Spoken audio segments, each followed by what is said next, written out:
तुम्हें हो नहीं रहा, तुम्हें पता चल रहा है कि तुम्हें हो रहा है। सबको है, सबको है। तुम्हें पता चल गया, अच्छी बात है।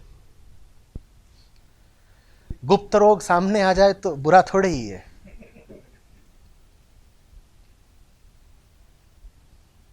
कहा था ना हमने कि ईर्ष्या तन की हर कोशिका में बैठी हुई है।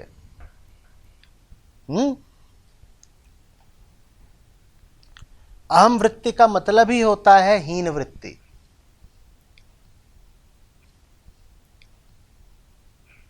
तो तुम्हें पता चल गया, ये अच्छी बात है, पता चल गया। इसमें कोई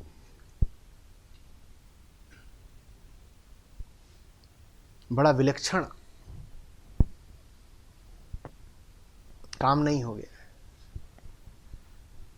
इतिहास को देखोगे तो भाई ने भाई को हमेशा मारा है।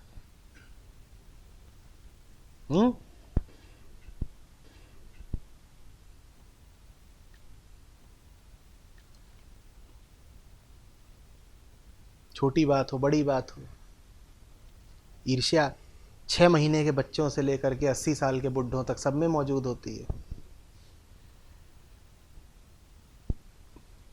तो तुम अलग प्रश्न क्या पूछ रहे हो? आचार्य जी, मुझे ऐसा लग रहा है, मतलब मुझे ये फीलिंग आ रही थी कि जैसे सबको ऐसा नहीं होता है कि सबको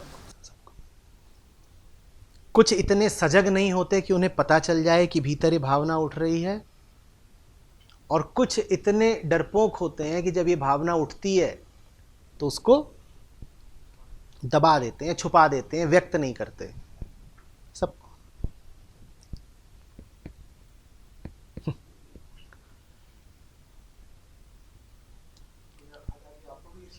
अरे ये क्या है? ये वही करेगा जो इसे करना है।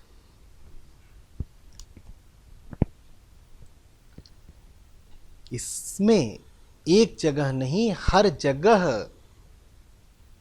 भय का, ईर्ष्या का, लोभ का, मोह का वास है लगातार। मेरा काम तो बस कहना है कि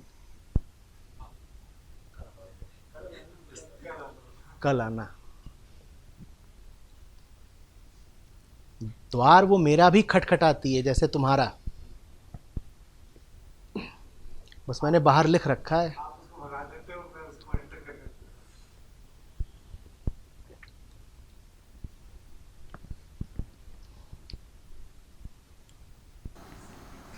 लेकिन आचार्य जी, ये जानते हुए भी कि ठीक है, ये इच्छा सबको होती है, मेरे को भी हो रही है, लेकिन कहीं ना कहीं तो वो अंदर से आपको कचोटती भी है कि यार मैं अपने ही। ये सब करने का समय कहाँ से आया तुम्हारे पास?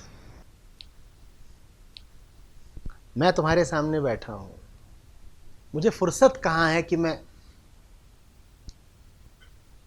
ईर्ष्या के लिए दरवाजा खोलूं? वो खटखटाती भी रहेगी, मुझे पता ही नहीं चलेगा। मैं मगन हूं तुम्हारे साथ, तुम्हें फुर्सत कैसे मिली?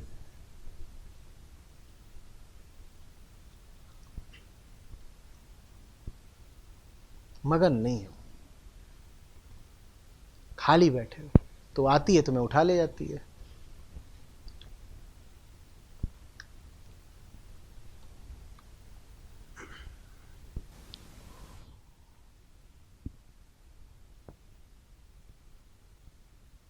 ईर्ष्या आई,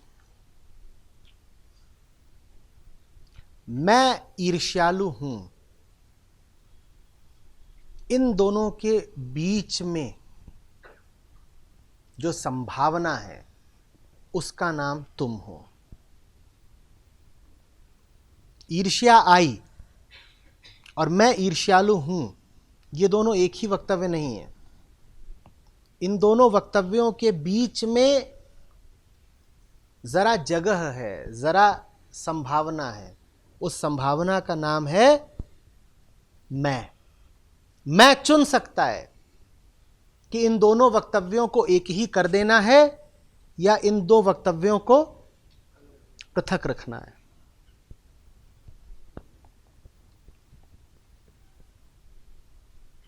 आएगी ये पक्का है, ईर्ष्या आई ये पक्का है। मैं ईर्ष्यालु हो गया ये तुम्हारे हाथ की बात है। आचार्य जी, अहंकार भी क्या ईर्ष्या जैसे ही भाव है? अहंकार कोई भाव नहीं है। अहंकार तुम्हारा होना है, तुम्हारी हस्ती है। अहंकार कोई एक भावना नहीं है। अहंकार मूल भावना है, मैं भावना है। जिस भी भावना को तुमने कह दिया मैं भावुक हुआ, वहां अहंकार है। समझना, इसको ऐसे कहा जाए कि ये शरीर है, ये मस्तिष्क है, इनकी अपनी वृत्तियां हैं, वो चलती रहती हैं। उदाहरण के लिए सांस लेना तुम कह सकते हो कि शरीर की वृत्ति है। ये सब वृत्तियां शरीर की हुई, तुम अलग हो और तुम्हारी एक ही वृत्ति है। तुम्हारी वृत्ति है चिपकना। शरीर की वृत्ति है सोना मांगना, पानी मांगना, भोजन मांगना, ठीक। और तुम्हारी क्या वृत्ति है? चिपकना। तुम्हारी एक ही वृत्ति है, आसक्ति, तादात्म्य। तो सारी भावनाएं किसको उठती हैं? शरीर को उठती हैं। भावना, विचार, ये सब मस्तिष्क की तरंगे हैं, ये सब भीतरी रसायनों का खेल है। तो भावना किसकी वृत्ति है? शरीर की वृत्ति है। लेकिन उस भावना के साथ संपृक्त हो जाना किसकी वृत्ति है? तुम्हारी। तो भावना के उठने पर तुम्हारा जोर नहीं है, पर भावुक हो जाने पर तुम्हारा जोर है।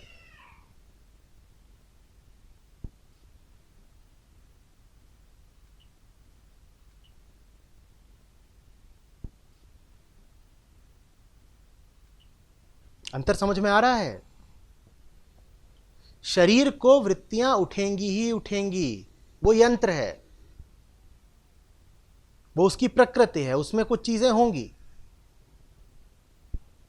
उसमें ईर्ष्या भी सम्मिलित है, उसमें डर इत्यादि सारे विकार सम्मिलित हैं, वो सब शरीर में होते ही होते हैं। तुम इनसे संबंधित मत हो जाना। ईर्ष्या उठी, मैं ईर्ष्यालु हो गया, इन दोनों के बीच में मैं कह रहा हूं जरा सा फासला है, उस फासले का पूरा उपयोग करो। ये दोनों एक ही बात नहीं है। ईर्ष्या का उठना, मैं ईर्ष्यालु हो गया, ये दोनों एक ही बात नहीं है। अभी अंतर है इनमें। उस अंतर में तुम्हारे लिए संभावना है। वो अंतर ही तुम्हारी मुक्ति की उम्मीद है।